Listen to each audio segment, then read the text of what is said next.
Today we finally get a review of Making the Cut with... No, Ryan. Fine.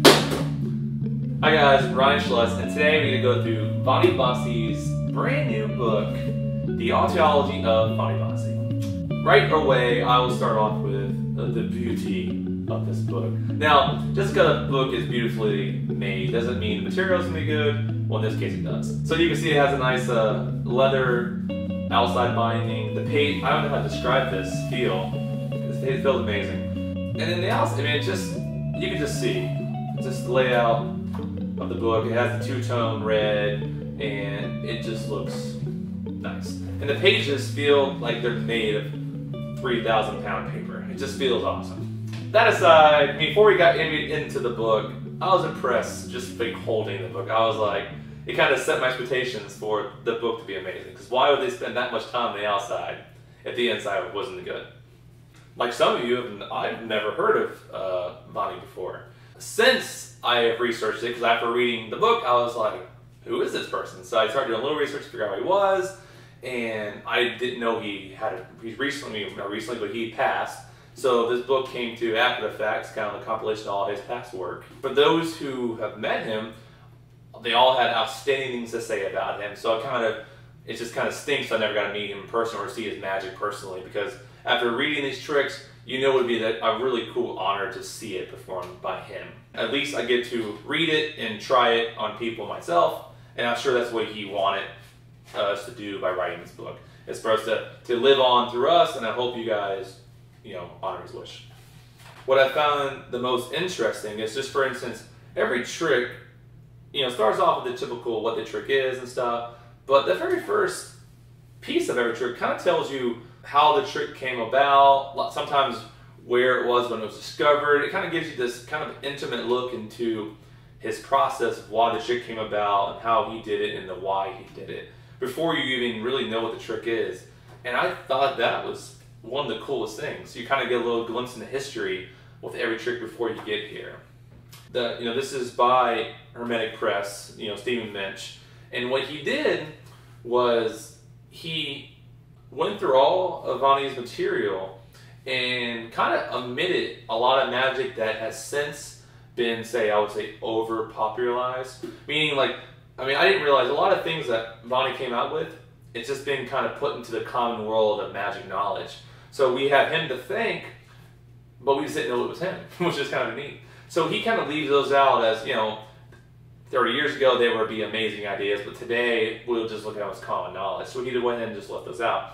He also left out magic that was kind of using outdated items like cigarette magic, that kind of stuff, where he just kind of felt like maybe a future book he might put it in there, but for this one he left those kind of tricks out as well. He only kept in what he thought was new and things that maybe the magic world hasn't seen before. And with that said, the stuff is amazing, but I still kind of want to read the stuff that he felt was out of print, because what I've seen, just his ideas on the old stuff, could probably apply to things that we don't know about yet. Like instead of cigarettes, maybe it could be straws or whatever. Bad example, but you know what I'm saying? The ideas could be transferred forward, so I kind of hope to see what the original tricks were. I mean, the very first trick in the book, he calls it the Beative. I know, that's horrible. But I'm just going to call it the card inside the glass.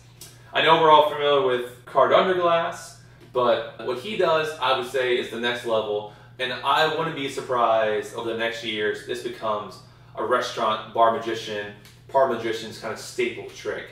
You spread the cards on the table like this, and then you hold an empty glass, clear glass, over the cards, and when the person says stop, you slam it down until the spread, and a card pops inside the glass. Visual as heck. I had to try it right when I first read the book. I went and grabbed a glass, put a spread, did the trick, and I was like, this is gonna kill. I'm doing this trick. I should say up front that it's not just cards, for people who are wondering. It's a mixture of card magic, there's some coin ideas, there's even tricks with peanuts. So those are thinking it's just card magic, don't worry, it's not. I love card magic, so I'm kind of biased with reading those first. But I went ahead and read the non-card stuff, because my friends who do it, I love to just share ideas with them as well. Another card effect in here that I just thought was one of those tricks where I caught it called BS reading it. I said, no way that works. Where you basically spread a deck on the table, you put a card on top of the spread, you do the ribbon turnover, the card surfs down the ribbon, inserts itself into the spread, turns 90 degrees, and you keep flipping the deck. And you'll realize the card you put on top is now next to the selection. It's supernatural when you do it. I did it on the first try, and I was just like, how is this possible? I don't understand the physics of this. The card just inserts itself, it turns, and you... For those who do a Mercury card fold, he offers 2 new ways of doing it in this book. Instead of doing the traditional, kind of secretive actions, he's devised ways to do it in the open. He'll just, while he's turning a card over on top of the deck, the card gets Mercury folded.